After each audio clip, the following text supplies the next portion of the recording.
Hi friends, എല്ലാവർക്കും എൻ്റെ ചാനലിലേക്ക് സ്വാഗതം. പപ്പടം കാച്ചാൻ അറിയാൻ വയ്യാത്തവരുണ്ടോ എന്ന് ചോദിച്ചാൽ എല്ലാവർക്കും ഒന്നും അറിയത്തില്ല.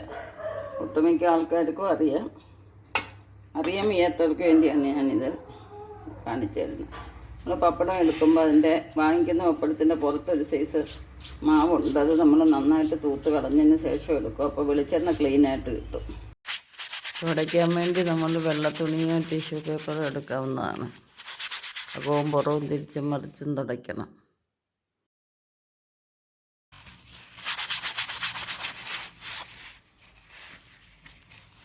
നമ്മളിങ്ങനെ ചെയ്യുമ്പോൾ വെളിച്ചെണ്ണ നല്ല ക്ലീനായിട്ട് തന്നെ നമുക്ക് ലാസ്റ്റ് കിട്ടും. അല്ലെങ്കിൽ ഇതിൻ്റെ പുറത്തെ പൊടിയെല്ലാം കരിഞ്ഞ് അത് പപ്പടത്തിലോട്ട് പിടിക്കാതിരിക്കാനാണ് ഇങ്ങനെ തുടയ്ക്കുന്നത്.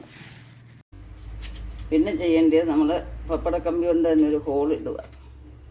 എന്തിനാണെന്ന് വിചാരിച്ചാൽ ഇത് ഒറ്റ പപ്പടമായിട്ട് കുടുന്നു പോകത്തില്ല. എന്നിട്ട് നമുക്ക് അങ്ങനെ വരാതിരിക്കാനാണ് ഈ ഹോൾ ഇടുന്നത്. ഇനി ഒരു വെളിച്ചെണ്ണയിലോട്ട് ഇടുന്നത് തന്നെ ഇങ്ങനെ ഒന്ന് വളയ്ക്കണം. അപ്പോൾ നമുക്ക് നല്ല വൃത്തിയായിട്ട് കിട്ടും. കുത്തിയെടുക്കാൻ എളുപ്പം വെക്കും നമുക്ക്. എന്നിട്ട് തിരിച്ച് മറിച്ച് വിട്ട് ചെറിയൊരു ചുവപ്പ് വരുമ്പോൾ മാറ്റുക. അതാണ് ഒരു ടേസ്റ്റ് പപ്പടത്തിൻ്റെ. നമുക്കിതെല്ലാം അതുപോലെ തന്നെ ചുട്ട് നമ്മൾ ഉടനെ ടിന്നിലോട്ട് വെക്കാതെ നമ്മളൊരു പ്ലേറ്റിലോട്ട് വെച്ചിട്ട് അതിൻ്റെ എണ്ണ മാറിയതിന് ശേഷം ഇട്ട് വെക്കുക. കൈകൊണ്ട് പരത്തിയെടുക്കുന്ന പപ്പടം മാവ് പരത്തിയാണ് നമ്മൾ പരത്തിയെടുക്കുന്നത്. അപ്പോൾ ഈ പപ്പടം ഉണങ്ങുന്നതിനോടൊപ്പം തന്നെ പൊടി അതിനകത്ത് ഉണങ്ങി പിടിച്ചിരിക്കും. അത് തുടച്ചിട്ടെടുക്കുമ്പം പപ്പടവും ക്ലീനാവും. ലാസ്റ്റ് വരെ വെളിച്ചെണ്ണയ്ക്കകത്ത് വഴുക്കുണ്ടാകത്തില്ല.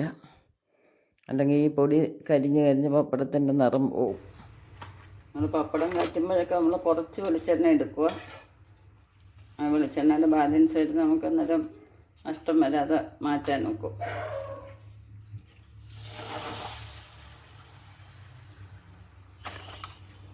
ഉണ്ട്. ഇപ്പോൾ നമുക്കിനി തണുത്തതിന് ശേഷം ടിന്നിലിട്ട് വെക്കാം.